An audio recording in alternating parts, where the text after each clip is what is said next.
आज भाजपच्या विरोधात तुम्ही भाषणामध्ये थोडंफार टीका केलेली आहे. काय तुमचं नेमकी भूमिका असणार? माझी भूमिका नेमकी सीटू आणि CPMशी बांधिलकी आहे. त्यामुळं तुम्हाला कल्पना आहे, कोणतीही मागणी असेल तर सरकारकडे जावं लागतं, मुख्यमंत्र्याकडे जावं लागतं, पंतप्रधानाकडे जावं लागतं. याचा अर्थ असा नव्हे की ते आलं म्हणून सगळं त्यांच्याबरोबर जो असं नाही आहे. पण त्यांचं काम आहे न्याय देणं, आमचं काम आहे न्याय मिळवून देणं. त्या पद्धतीनं आजच्या मुख्यमंत्र्याला आम्ही म्हणलेलं आहे, जर मुख्यमंत्री निर्णय देत नसतील, मला सांगा 8 तारखेला बैठक होऊन निर्णय झाला. प्रत्येक आशाला महिन्याला 7,000, गटप्रवर्गांना 10,000 आणि 2,000 दिवाळीचं बोनस. मुख्यमंत्र्यांनी सांगूनसुद्धा कॅबिनेट पुढे येत नाही. 3 महिने झाले. नुसतं आशेवर जगावं नाही. तुम्हीच सांगता आशा असल्यामुळं कोरोनामध्ये आम्ही जबरदस्त लोकांची सेवा करू शकतो. तुम्ही स्वतः बोलता आशा असल्यामुळं संपूर्ण राज्यात नव्हे देशातल्या त्या मातेचं आम्ही रक्षण करू शकलो, त्या बाळाचं संगोपन करू शकलो. अशी सेवा देणारी आशा आज फक्त 5,000 रुपये मिळत आहेत महिन्याला. कसं ते जिवंत राहणार? राब ती दिवस नाही रात्र नाही. केस आली म्हणलं की त्या बाळंतींचं सुखरूप होईपर्यंत आशाला बघावं लागतं. इतकं जोखमीचं काम करू नये. तुम्ही निर्णय स्वतः घेतला. विधानसभेचे उपाध्यक्ष जिरवळ साहेबापुढं शासनाचे सगळे अधिकारी बसले, कृती समितीचे अधिकारी बसले. 8 नोव्हेंबरला निर्णय झाला. आरोग्यमंत्री तानाजी सावंतने त्यांनी संमती दिली. मुख्यमंत्र्यांना सुद्धा सांगण्यात आलं, त्यांनी संमती दिली. मग का निर्णय होत? का आशा कर्मचारीची चर्चा का? 70,000 आशा कर्मचारी आहेत. त्या बिघडल्या तर सरकारला रस्त्यावर येणं मुश्किल होईल. सर, अजून एक थोडासा राजकीय प्रश्न आहे. मराठा आरक्षणावर तर अध्यादेश निघालेला आहे. मनोज जरांगे यांना अध्यादेशाद्वारे मराठा समाजाच्या सर्व मागण्या मान्य केलेल्या आहेत. तर तुम्ही या अध्यादेशाकडे कसं बघता? कारण तुम्ही एक माजी आमदार आहात, तुम्हाला अनुभव आहेत. अध्यादेशाने मराठा समाजाला आरक्षण मिळणार का? असं आहे, त्यावरचा मी अभ्यासक नाही, अध्यादेशाचा अभ्यास केलेला नाही. मराठा समाजाचे लोक सांगू शकतील, पण त्यांच्या लढ्याला आम्ही पाठिंबा दिलेला आहे. त्यांचा लढा यशस्वी झाला ही आनंदाची गोष्ट आहे. 6 कोटी मराठ्यांना न्याय मिळणं पहिल्यांदा घडतं, पहिल्यांदा. आणि मुख्यमंत्र्याचं म्हणणं आहे OBCला धक्का लागत नाही. आता यातले जे अभ्यासक आहेत ते सांगू. छगन भुजबळ इकडं विरोध करतायत की OBCमधनं आरक्षण तिथं दिलं जात आहे. तर एक राज्यात एक अस्थिरता निर्माण झालेली आहे. एकीकडं मराठा आरक्षण आणि दुसरीकडं OBC आरक्षण. अशी अस्थिरता निर्माण झाल्यामुळं कुठंतरी नागरिकांची एक गळचीप होती का? याच्यामध्ये संशयाचं वातावरण आहे हे मात्र नक्की. तर छगन भुजबळचं स्टेटमेंट वेगळ्या पद्धतीचं आहे.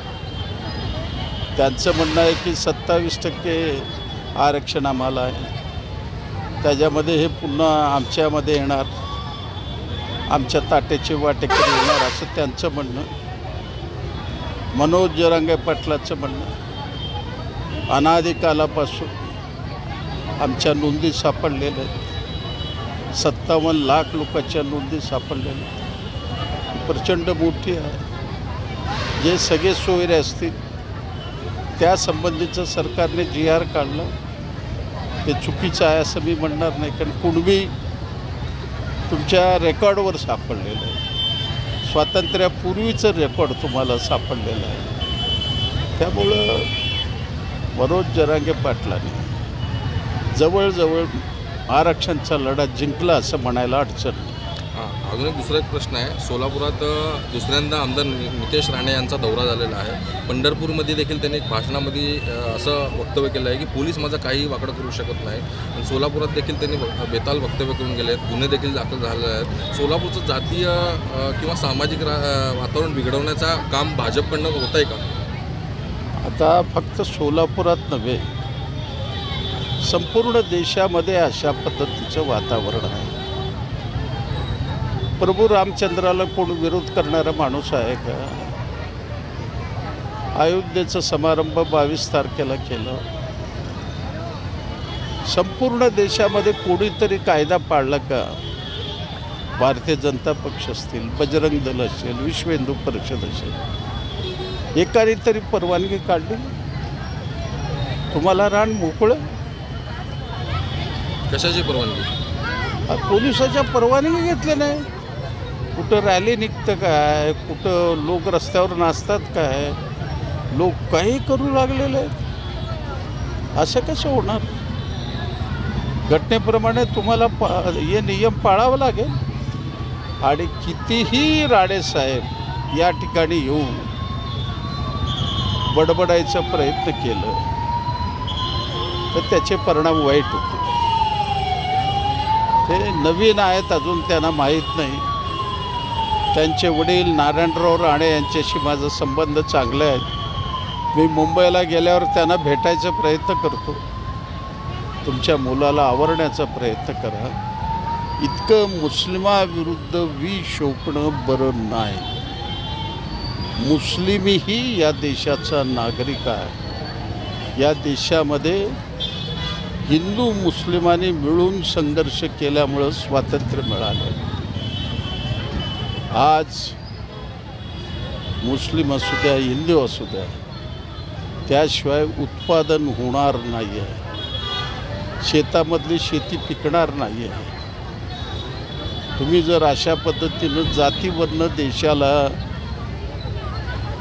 जर उभं करण्याचा प्रयत्न करणार, देशाचं एकसंघाला धक्का लागेल. सगळ्यात मोठी काळजी आहे.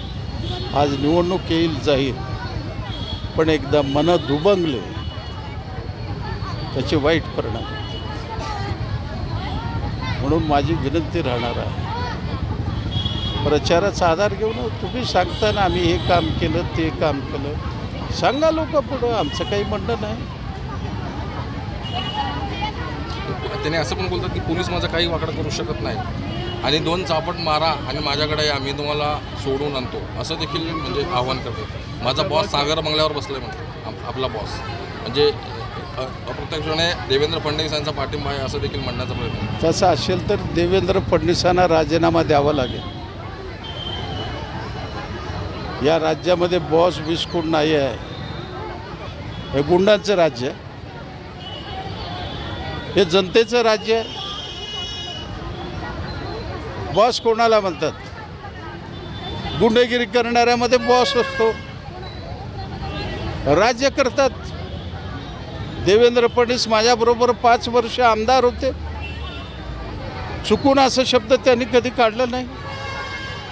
माझा बॉस सागर बंगल्याला बसलेला आहे. पोलीस माझं वाकडं करू शकत नाही. तुम्ही वाटेल ते करा, तुम्हाला संरक्षण द्यायला मी मोकळा आहे. जंगलराज आहे.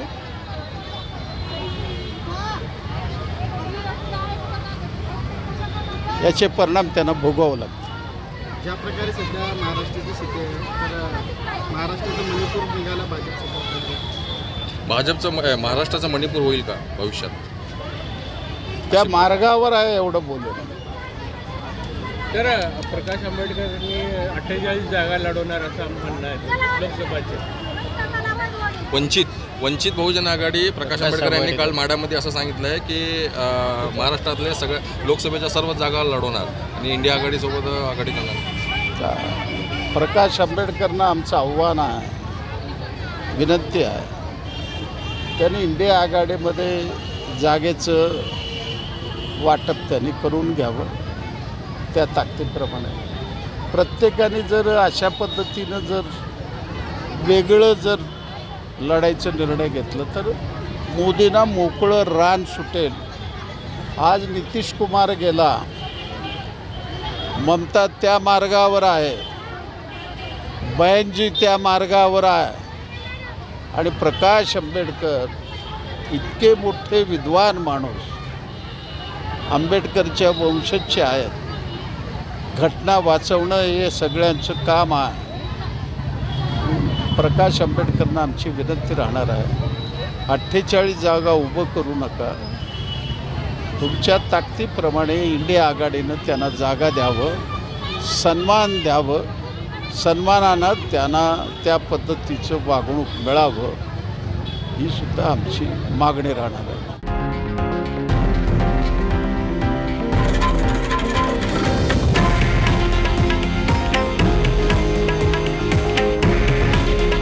हे आहे देशातील नंबर 1 न्यूज नेटवर्क आणि आपण पाहत आहात TV9 मराठी.